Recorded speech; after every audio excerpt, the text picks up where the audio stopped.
This is Trash Can Tidbits. Hey there everyone, I'm Beaton, and for this installment of Trash Can Tidbits, I'm going to do something very different than what you're normally used to. No random trivia, this time I'm going to present some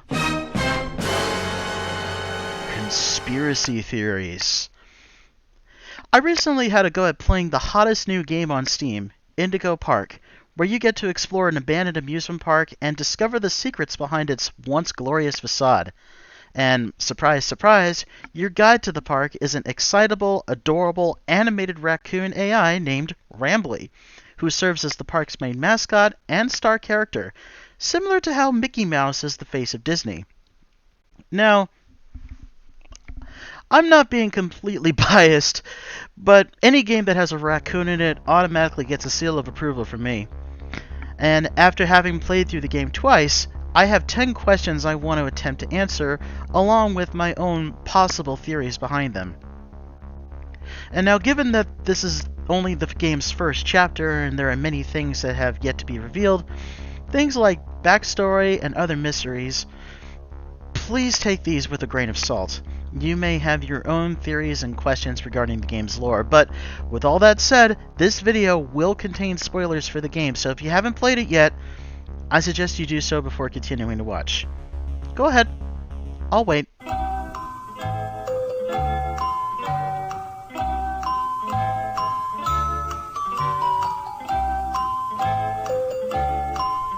Okay, well, I assume at this point that you have played it, so here we go. Here's my first question. When did the park open? Now, judging by the opening cinematic featuring archival footage of park founder Isaac Indigo, almost quoting verbatim Walt Disney's opening speech from Disneyland, the park's opening matches with Disneyland's opening in the 1950s. Which year, though, I'm not entirely sure. Could still be 1955 or something. Mr. Indigo's name flashes very briefly at the beginning. Was he a Walt Disney type figure who built his legacy on animation and simply wanted to expand that? Something tells me we'll know more about him on the park's opening in the next chapter. Question 2.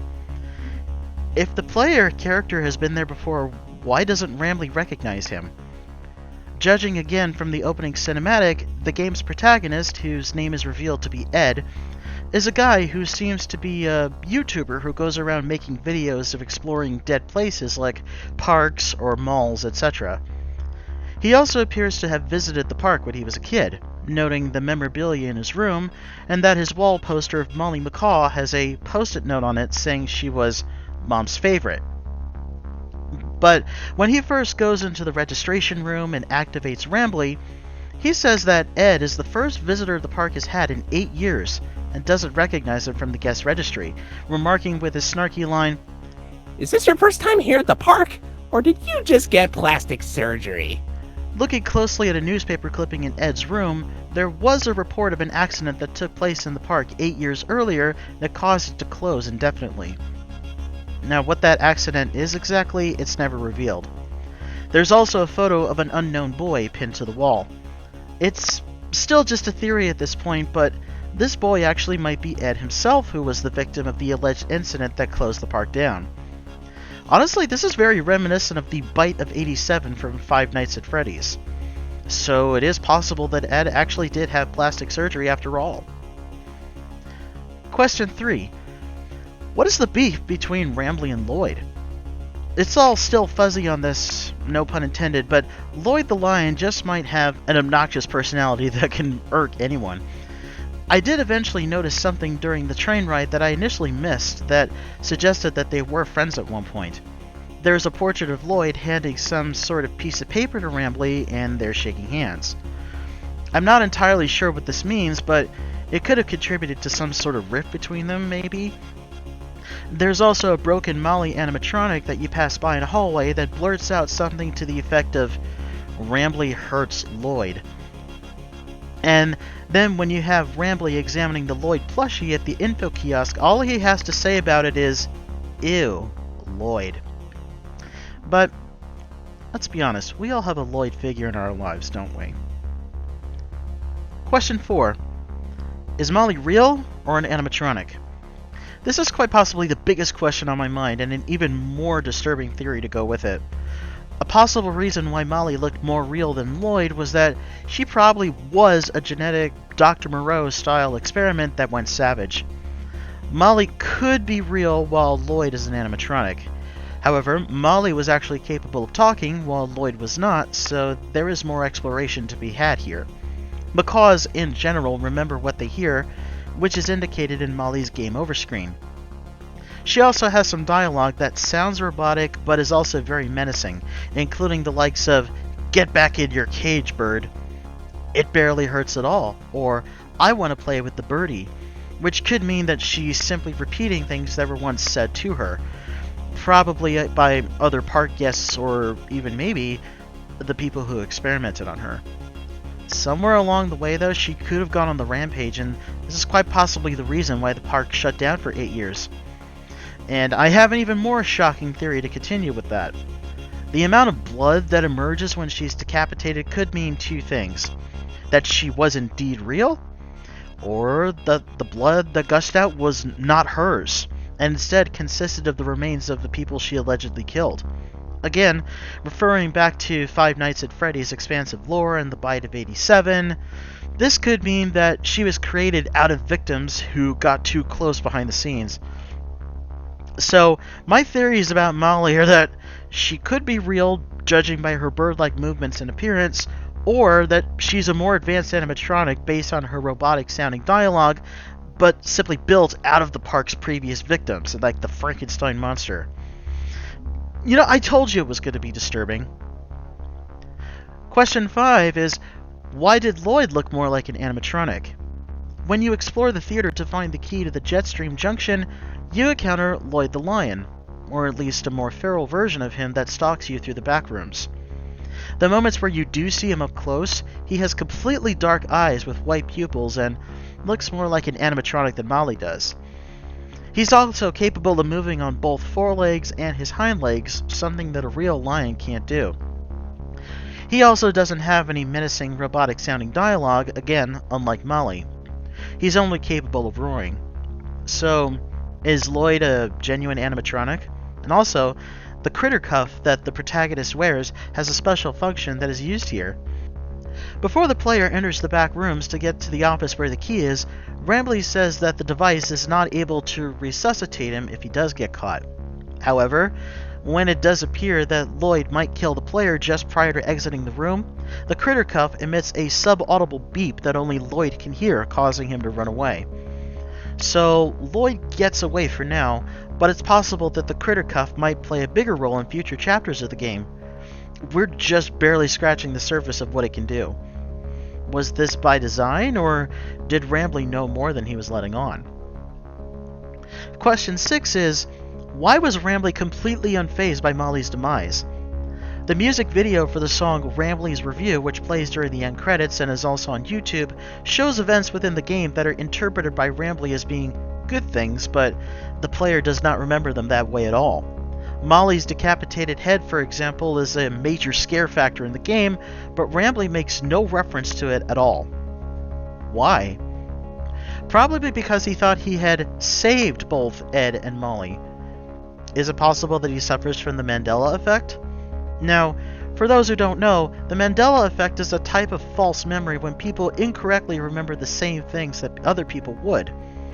A good example is the line from the movie Casablanca being remembered as "Play it again, Sam," when it's actually just "Play it, Sam." The lyrics for Rambley's Review refer to the park's current state as being a stark contrast as to how it was in its heyday. He does seem to be aware of the park's disarray, but that is also the only thing he was focused on, not all the things that may have gone wrong with it after 8 years. The park's mascots are clearly monsters, but in Rambley's mind, he still sees them as his lifelong friends. He's under the naive impression that with Ed's help, things can be put back together again and the park will reopen. But sadly, it might be too late for that. The song is supposed to sound happy and cute, but at the same time, it's pretty sad once you think about the fact that Rambley has not had any real company in a long time.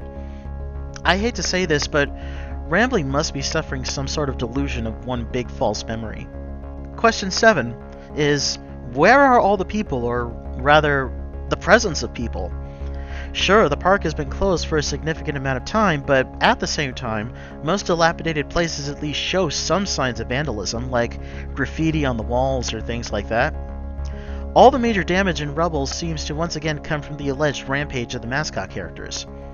And although there is a chain-link fence around the park's perimeter, there is also no police tape around the premises, so literally anybody can get in.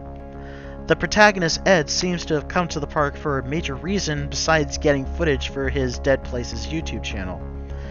And going back to the opening cinematic, he's chatting with a friend of his, Laura, supposedly his partner, inviting her to come with him, but she declines. He even says he's not going to bring his equipment. She also remarks that there's no online info about the park at all. Despite the establishment's disarray, there is absolutely no police presence or other hints of man-made vandalism there whatsoever. What allegedly happened there must have been so unspeakable. The park was never reopened, and there are even no diary entries from workers that the player can pick up that indicate what really happened. Question 8 is, why is there no mention of the park's founder, Isaac Indigo, except in the game's opening cinematic? Mr. Indigo, as I have already addressed, was this Walt Disney-type figure who built Indigo Park with a similar vision of the past definition of the American dream fused with the imagination of the world of tomorrow. The game was obviously made with Disneyland as a big inspiration, and there are references all over the place. Yet his name is never mentioned again after that, nor do we see any notes from him and his vision of the park. There is, however, a reference to the famous statue Partners, consisting of Walt Disney holding hands with Mickey Mouse, seen in every Disney park. There's a similar statue of Indigo holding hands with Rambley.